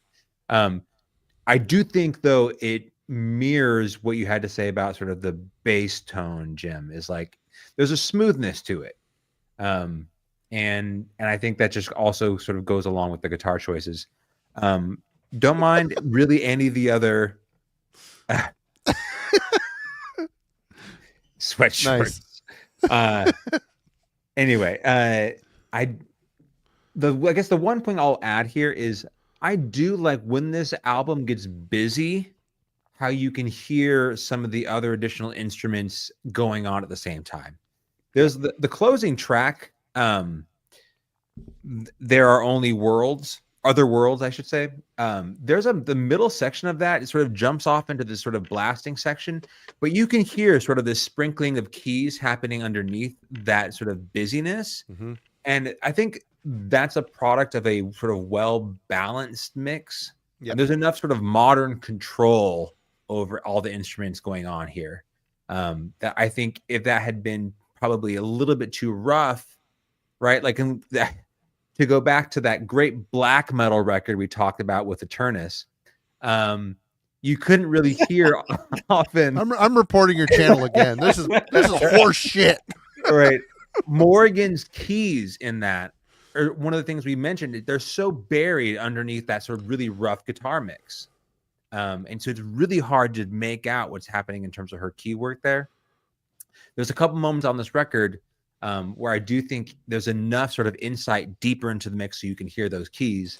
And the other part that I thought was interesting is they do a very sort of deliberate sort of play with the lead guitar work, where I think sometimes it's actually pulled a little bit deeper into the mix before it actually steps out to the front. So it's like they'll have a section where they'll have a lead guitar kind of going off, and it's sort of right in the middle where the rest of the rhythm work is happening. And then when you're ready to sort of step to the front and do an actual sort of solo, you get like that front and center kind of solo guitar presence. So yeah, I think that was a cool way to sort of mix in like a sort of an additional line and melody, and then you sort of give someone center stage for a solo. Logan.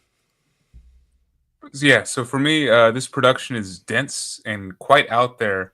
But I think along with the songwriting and like how they incorporate the prog elements, the production does the heavy lifting and making this album sound ethereal and dreamlike, which very much so it's like the perfect representation of this album cover. And I think just the whole concept behind the music, like the trance of death, the state in between, living, dying, waking, sleeping, that just fugue state that people can inhabit.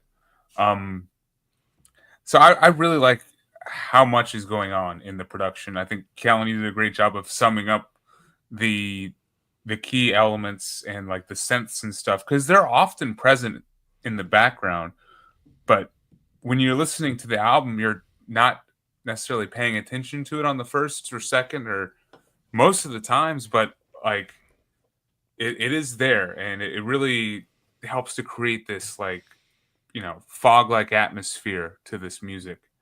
I do like how the production handles the dynamics of this album. Like it's just as dense and, you know, out there on the quieter parts as it is on, you know, the elements when they're just full blasting death metal straight ahead. So yeah, I think they do a great job of balancing out all the wacky different directions that Venenum goes on here. So it's great swirling production, and it fits the vibe of the music perfectly and really helps to create a cohesive product and unique sound for this album in my mind.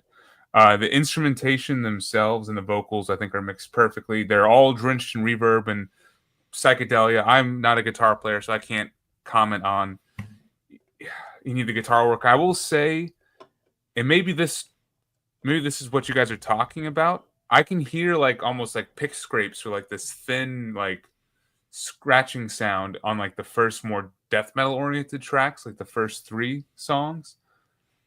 And the guitar tone doesn't really present itself as a problem until it's like a more of a palm muted crunchy thing to me. Maybe that's the tremolo, the faster picking, it sounds fine. It's just where there's like more of a pronounced thrashy element to it. It's where the guitar tone is missing a little bit of depth for me. That's my one critique of the production. Sometimes it will be taken out because there's this. It sounds like there's either something missing or there's a little bit too extra in the wings of this like scraping kind of pick sound. I do like how the bass gets a chance to shine. I enjoy the prog instrumentation bit just because it really does allow like the different instrumentalists to kind of step back into, you know, quieter pockets, and like the bass work is really good when you can hear it, which is not, you know, often, but when it is allowed, you know, chance, and I do enjoy the clean sound of it. And I think Callan, I agree with the way that they layer the guitar leads is really cool, because sometimes it's right out front, then other times it's just like behind a fog in the background. It, you know, really cool. So I think the mix is perfect to make this album what it is. And besides the guitar nitpick, I wouldn't change anything. I'm kind of with you. And the whole guitar nitpick thing, there was early on, I'm listening, I'm like, wow, that guitar sounds a little frumpy. It's just missing some teeth. But once I got accustomed to the album and the songs and what they're doing, I think Kellen's completely right. That's a conscious decision to cleave some of the gain away from the guitar, because if you oversaturate both guitars with gain and then have a distorted bass on top of it, all those little elements in the background, all your synth and all your, when things go clean, it's just, there's not as much space. There's not as much headroom for these instruments to be heard. And I think having the guitars in this way, it allowed the album as a whole to be more spacious. So I think it's a conscious decision, and it's something I considered early on and went, oh yeah, that's not a great guitar tone. But then hearing it all worked in together, it makes complete total sense. But for me, the production it's really good for this record. Again, not only is the songwriting inviting, but the sound of it's inviting. Yet it still sounds, when the death metal's hitting, it still sounds, there's enough gain there to present as a solid death metal band. Least favorite songs, Cullen. So favorite song for me is Cold Threat. I think that actually the chorus in that stands out. It's the one moment where I get like a vocal line and I can sort of have a refrain that I can hold on to. And then it has this weird sort of whisper thing that finishes. It starts super slow with Doomy, and then it moves to this sort of mid-paced gallop thing in the middle of it. I like the first portion of The Nature of the Ground. There's a cool there's like a tom roll that sort of pierces through everything a few times at the start of that track. But but it just loses me in the back end because, to Jim's point, this sort of slow, methodical. It's like the snare hit that takes 2 minutes to build into the next riff. It just takes too long to get there. So that's probably like a half and half track. There's no really terrible, like, I don't even think so. To Jim's point, Metatonia, Journey, if that was a minute long, I wouldn't mind. Like, it'd be a nice little break on this record. Yep. I get it. You can throw in this is our, moment where we hang out with the Doors and then we move on to a death metal track. It just takes too long to get there. So it's probably the one sort of like part of this record where I really felt labored in a way that probably was unconducive to what I think the overall vision was. A lot of the songs, more than anything, my complaint would be because they don't have a follow-up full length. I wish some of their ideas here were just a little bit more concise. They stripped away a handful of minutes on some of these tracks. That's, I guess, the overall criticism I have when I listen to this record is they don't have like an opportunity to sort of be a bit more concise as songwriters. They've got a lot of great ideas here. They just hold on to them in a way that I feel is too long at times. So you feel you got a little bit of fatigue out of the deal. Yeah, it's like I think they can get their point across. They can incorporate these kind of progressive ideas, but it can be a 6-minute song instead of an 8-minute song. It can be a 10-minute song instead of a 14-minute song. I think they were able to accomplish these sort of concepts and the overall identity of what this record is in a way that just a little bit more sort of well-defined and constructed. And because this is their debut and their only chance at it, I think that's probably the biggest thing. Is like if there was a follow-up to this, you had an opportunity as a band to get it, improve on the idea. Or go worse and go even further into who knows. That's just it, the great unknown. We don't know where it's going to go. Sure. Logan. Yeah, so for me, definitely an album that has to be listened start to finish, as I kind of mentioned with the musicality composition bit. I just love how it unfolds, and I think individually taken out, you kind of miss, the whole where Venenum are going.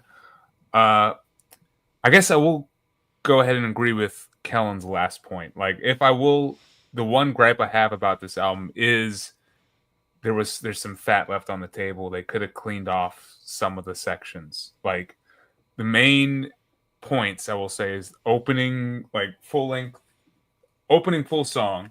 Well, they could have shortened the intro too. The intro is ridiculously long. Yeah, it could have been a minute. We would have gotten the vibe. Opening song, merging Nebular Drapes. That's like the 8.5-minute song. It's good though. Could have been. It's good. It's good. It's ambitious. I agree with Kellen. Like, Pro could have done it in 6, and then the part 3 of Trance of Death. That's like 15 minutes right there of the final song. That could have been 10, maybe 9 or 8. Kellen and Logan, the Doge of Metallurgy. Cut down those minutes, make it more slim and more effective. Yeah, more efficient. Get GNC to run Make this. your metal efficient. But everything else is great. Honestly, that's just me nitpicking. Like, that's more me looking at the album objectively. Like, subjectively at times too. But I do like how the album unfolds, and I will say when I'm looking at it, my least favorite to favorite is just basically in order of the track listing. Like, it gets better every single song as it unfolds up till the whole penultimate Trance of Death track. Cold Threat, I want to mention. I love that song. I want to put up a wall for these like start stop like snare build-ups. Like, I like them. I think they're good. I think it's like a bit of like, what are they going to do? what are they going to do? And then it just like explodes into whatever. Now he's whatever building a wall, everybody. Yeah, what is going on here? Nothing to do with the Who's current gonna pay regime, for I it? promise. Make it Who's short, gonna pay make for it it? longer. Make up your mind. All right. I will not be paying for it. But Venenum Cold Threat, will. come on. Gulf of Logan. The Gulf of Venenum. There it is. Oh man, that riff in Cold Threat, it makes the fucking song.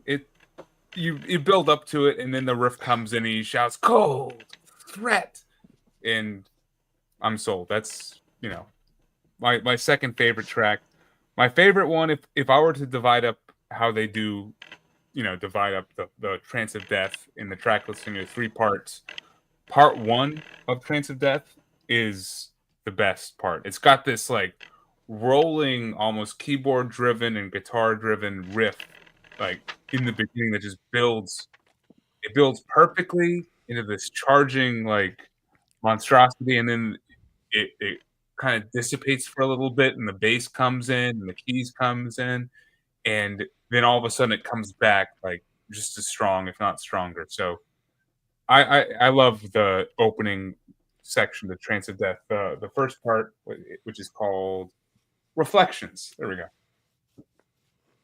And then I like the prog part, and I like the big moments on the closing of There Are Other Worlds, like when he's screaming the title, for example, and then how it slowly dissipates. They didn't necessarily need to be there that long, but that's the objective criticism. But there we go. All right, Teach. Yeah, so Cold Threat is on both on my least favorite and my favorite. It's that part that almost kills the song, and then the chorus bit comes in. It's like, fuck, that's a killer riff. It's a great part, and so it kind of saves the whole song. And then I don't know. Then, like I said earlier, the record kind of moves in. It comes in movements, and I like all of it. There's little pieces here, and like Kellen said, I mentioned earlier, are some of these songs a little longer than they need to be? I think there are. I'm listening to parts where the end of the song and the repetition. It's like, really, you could have really stopped right there and made your point. But yeah, again, the creative muse belongs to whosoever wielded at the time, so it's their baby. So for us to criticize, I like the intro. It's a little long again, but you don't get to hear a lot of cello in the metal all the time, and I thought it's very tasteful and I'd like to hear some of that cello in some of these songs. There was room for it. Sure, for sure. It feels a little wasted in that intro. I don't know. I liked it. I just, I thought it was okay. And then I like the last 3 tracks on the record. The proggy thing, because it comes on and you're just like, it's going along. It's like, this is really cool. I really like this, and you're kind of like, this is gonna be all this is. It's like, I'm just totally kind of like, wow. Nope, then you're not gonna. This is what we're delivering right here, and I'm like, okay, cool, right on. And then the next, and then, like I said before, they bookend that section of the album, that movement. It's like 5 minutes long. Yeah, well, the first part comes in with the metal, and it kind of, and then the middle part has that proggy bit, and the third part kind of fades back and then ends with the metal, and it's, I don't know, I thought it was really cool. It's just a little long, yeah, but I enjoyed it. So, because like I said, I never really felt like I got bogged down by any of it. It just, I was never checking my watch, like, right, come on, what's going on here? But you notice it, you're just like, it's like this. It's like, man, it's kind of going on a bit. You could have stopped there, and okay, whatever. But because it's really well done. But yeah. I mean, the Trance of Death 1, 2, and 3, and the Cold Threat, and overall, I liked all of it. But there's kind of my standouts and stuff. So yeah. Jim. Well, I mean, TJ and I are really on the same page with this record. Yeah, I yeah. like the look of surprise on your face too. That was a nice touch. Like, like Yeah. grandma got you something you actually wanted for Christmas. Like, oh, okay, I can actually use this. Thanks, grandma.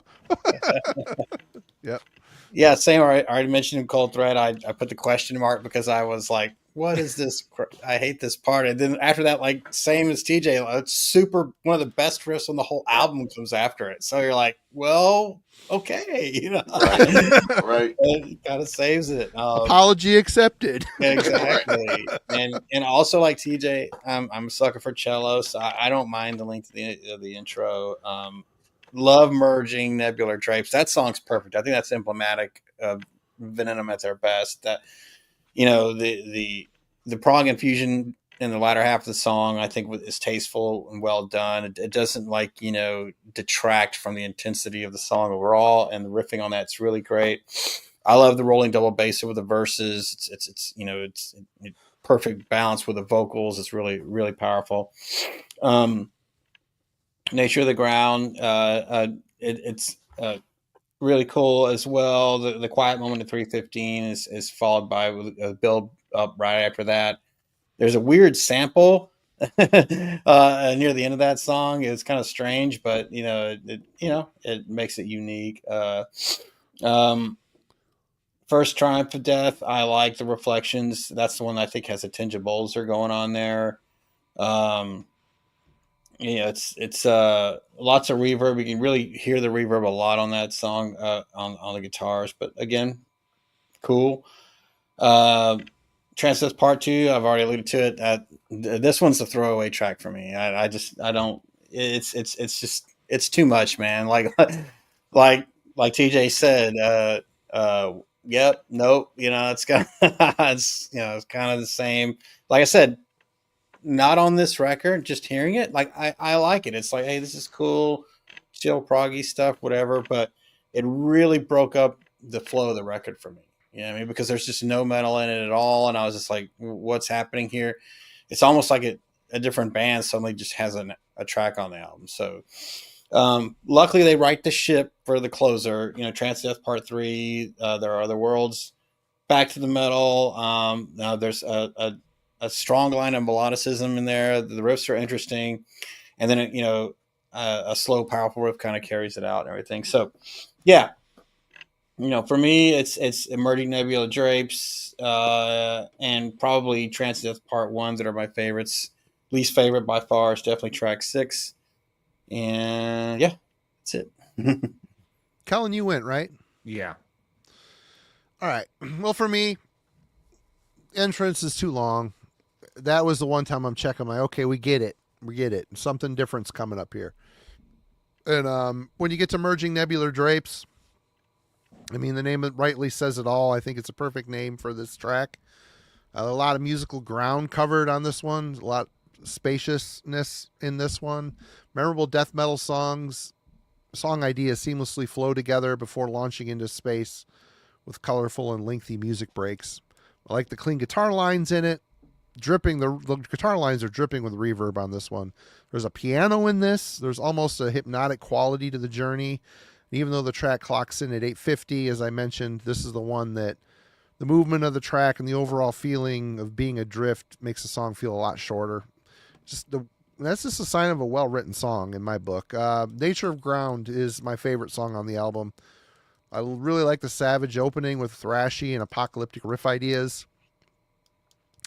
The track also takes off the aether with atypical synth lines and, again, adventurous musical breaks. I really like it when the band sets a deathly foundation, then takes off into parts unknown, only to reel it all back in towards the deathly center. They take chances a lot, and the way they write the songs, the payoff is it's real. It's a good payoff. A lot of these new bands that are trying to work with these things, like, you know, even Blood Incantation on the new album, that's my one big thing. I listened to it, there'd be this really cool death metal part, and all of a sudden be like someone flipped a switch. Okay, now we're putting Time Wave Zero track in here. It's like, oh, you know, we took a lot of acid and we wrote this cool Moog part. It's going to fit in this song, even though if it doesn't fit, we're going to make it fit. And that's what bugged me about that. Cold Threat. I really like the cinematic way the band uses synth tones. Very dramatic and theatrical. Instead of creating melody lines, they focus more on soundscapes with them, interact with the guitars. Yeah, they fixate on the sounds, add depth to the music. It's another good song filled with stylistic sidesteps away from death metal, yet always feeling like the perfect death metal companion.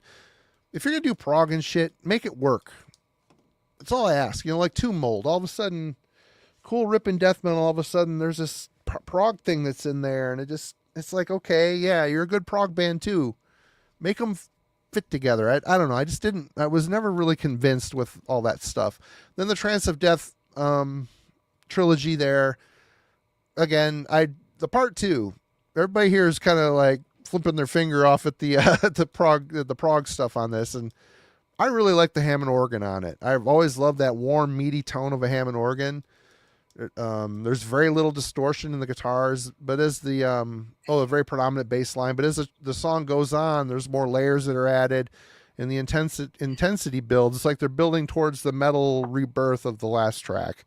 Again, there's a lot of big brain stuff going on in the songwriting and the composition of this record, and it wasn't wasted on me. I by the time I finally got over the fact that I wasn't initially in the mood for it and actually sat and listened to it, I was pretty captivated by what they were doing. So yeah, my only big complaint is the intro is way too long, and I would have liked more cello sprinkled throughout the record. It's a great instrument. Very few bands use it. It would have been cool.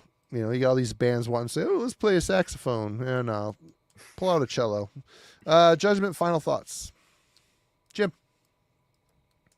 So I take it you're a fan of latter era Enslaved if you like that organ, right? I like the organ, but I don't have much latter era Enslaved. I kind of checked out after Vertebrae. This is the last one I really gave a crap about. I actually only have Frost, and that's good enough for me. Issa, you would like Issa. I love Issa. Love Issa's that a great record. record. I've always meant to pick that up, but I just haven't gotten around to it. But yeah, I know that one's good too. You don't have Eld? Oh man, that's a good album. Eld's my favorite. Maybe that's what I'm thinking about. Eld is the second one, right? Yeah. Where he's sitting on the throne. Yeah, it's got Grudela sitting that's on what the I throne. want. Yeah. Yeah, that's a great record. But yeah, Below the Lights is also awesome. That's a great song too. Nah, I'll go with Frost and Eld. Fire Swept Clean the Earth. Oh, such a good song. Anyway. So yeah, Judgment, final thoughts. Yeah. You know, there's great riffs on here. There's a lot of cool ideas. The infusion of prog mostly works. Guitar tone, as I mentioned, a little thin for me, but for this style that they were coming up with, it makes sense. But there are some missteps for me on that. Track 6 is for me just a big waste, and just some weird those staccato choices and stuff like that. So I can't quite give it as high of a rating as I'd want to, because those are just kind of glaring. But it is a good record. I'd call this a 7.9. I'd pick it up if it was like a decent price in the wild. I'm not going to go looking for it, but I'd pick it up in the wild if I saw it, if it was a good price. But yeah, I think that had these guys stayed together, their next album, it could have went one of two ways.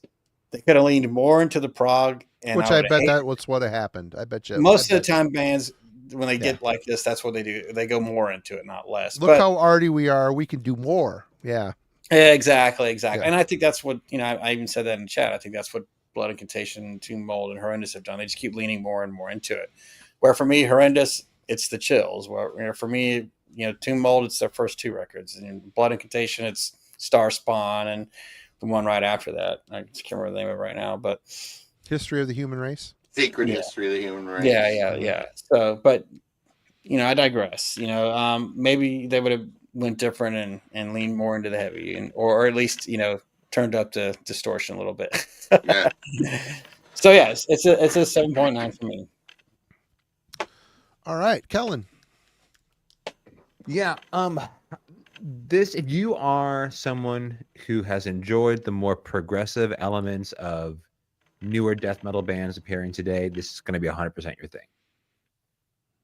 that's the kind of music that they were inspired by. That's kind of the lane that they fit in. And if you're brand new to this record and you picked up the Lady's Blood Incantation, if you like even the early 90s prog stuff that's a bit more out there, you'll check this out and enjoy it. 100% for you. I was kind of off. I mean, for me at this time period, I had started to turn away. Really, for me, 2019 was like I'm done. I'm 100% done with this. Can this kind of music really be over? So but I'm also full of hypocrisy because they're like every once in a while a band will come around and like, I'll make an exception for you. So it may not be something that I'm really gravitating towards.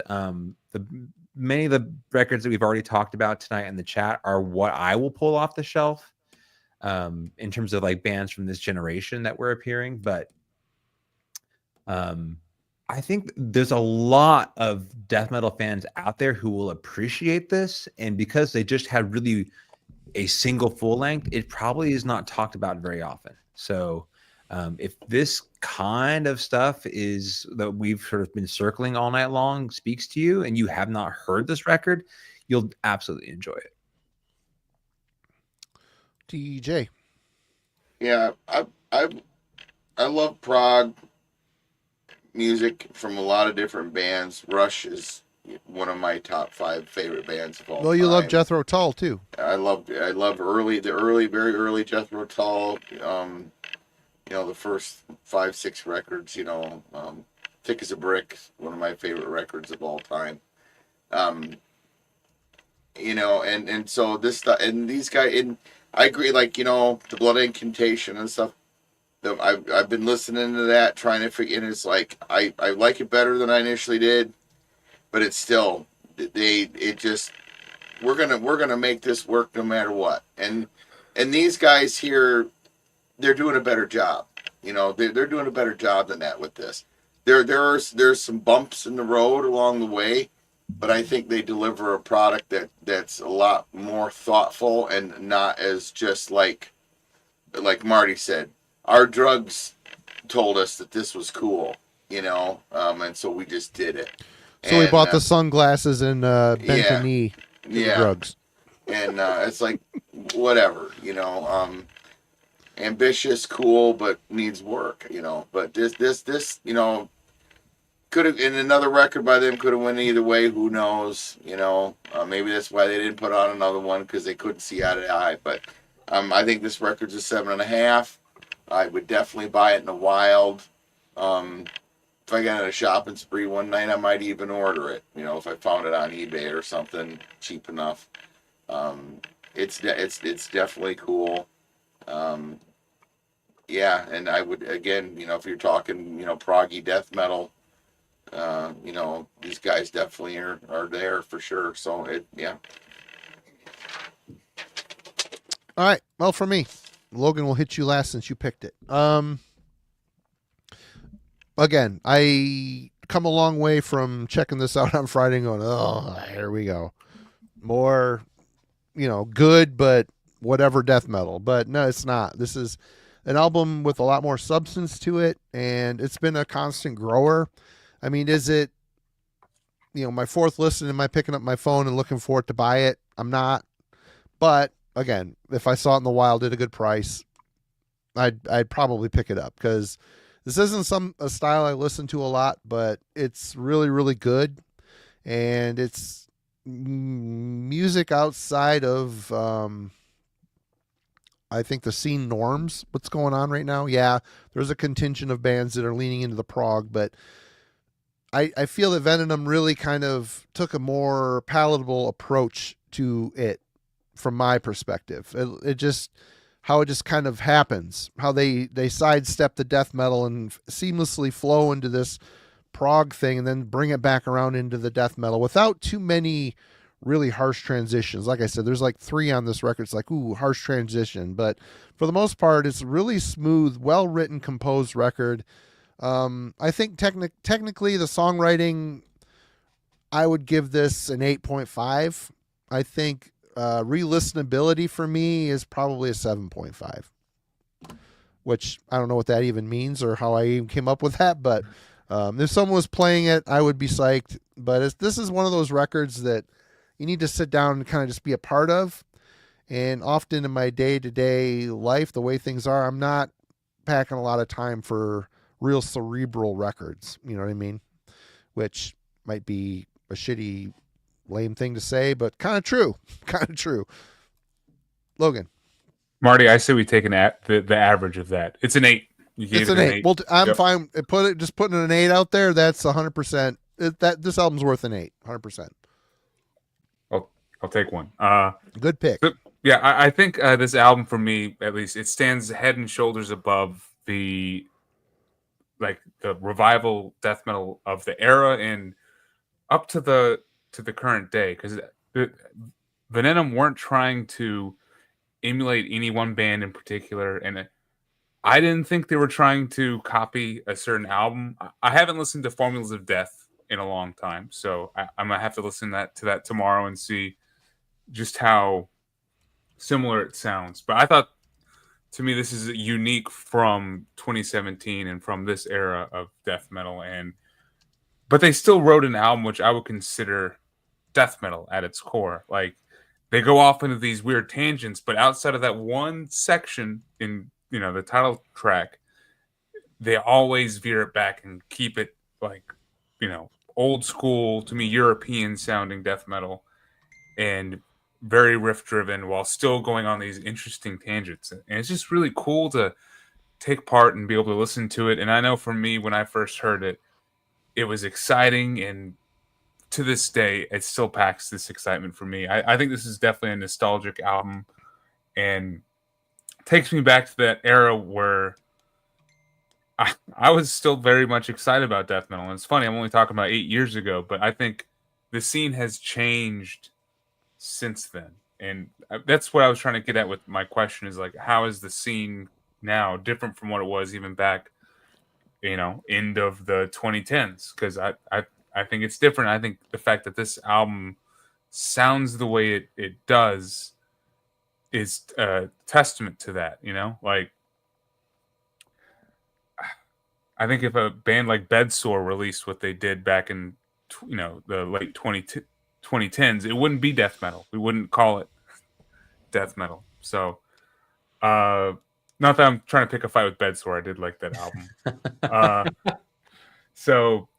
But no, I absolutely love this album. It holds up for me. I gave it a 9 back when it came out in 2017. I stand by that. It's still a 9 out of 10 album. It's meditative. It's can transport you away a little bit. You let yourself be immersed by it. I was lucky that when I did listen to this, I was still very much into being able to spend time with albums and the repeat listenings and stuff. And this felt big for me in 2017, and it still has that feeling. And I was very happy to be able to bring it to Album Club tonight and share it with you all. So yeah, great episode. Cheers, all metallurgists out there. Yeah. Great. It was a great pick for sure. Definitely opened my eyes a bit to it. And get this fine feller back here. It was supposed to be his pick this week, but he wasn't here. So what are you going to enamor us with? All right. Going back in time a little bit. This is Liege Lord with Master Control. I have Burned to My Touch on LP. I've never heard that record. Everybody tells me how good it is. It is good. Good pick, Kellen. I don't own it, but I want to own it. I don't own it either. There you go. There's a glimpse at these good people. White pants. That's white what we white. need more of, is white pants. Yeah. Very brave. Very brave. That's instant barbecue spot for me. Yeah, right? exactly. Yeah. Yeah, I can't wear. I put a white T-shirt on, a white shirt on, and before the end of the day, I will have ketchup on it, and I There need you to go. go near a bottle of ketchup. You can order the white T-shirt here. Here's your Oh, order. yeah. I want that white denim vest, that white battle wacket, battle vest. Yeah. Yeah. Battle wacket. Battle wacket. Battle West, I meant to say. I have a few White Claws tonight. So, You Iron never. Claws. All right, Liege Lord Master Control is next week, and anybody? Well, we've got Saturday. We've got Logan and Chris talking about Faith No More over on the Metal and Beer Snob channel. Link in the description. Kellen, do you got anything coming around your way? Metal Tag. Well, if Marty doesn't cancel my channel again, Well, you've said Yeah. some things tonight that were a little concerning. Again, a little problematic. Yes. I'll be in under line with review my at way of least. thinking. Yeah. Okay, well, my channel is still under review. No, I don't have anything on my channel coming quite yet. I will be sitting down with Alan over that's right. the weekend, so then I'll be sending off the review sometime, I guess, before the end of the month. The album releases here on the 28th, so we'll have it at least before that time period for you, and look out for that. Right. Jim, anything? Not yet, but we are working on something. So hopefully we'll have something to announce here soon. Thanks to Logan's work at Eihwaz, he's already making a huge impact. So it's pretty good. Seen some orders come through too, which is also nice. So all you folks out here in the chat and watch this or checking out Eihwaz. Thanks everybody out there for supporting the label. It's definitely because of this show and this channel that things have been looking up for Eihwaz. So thanks to everybody for that.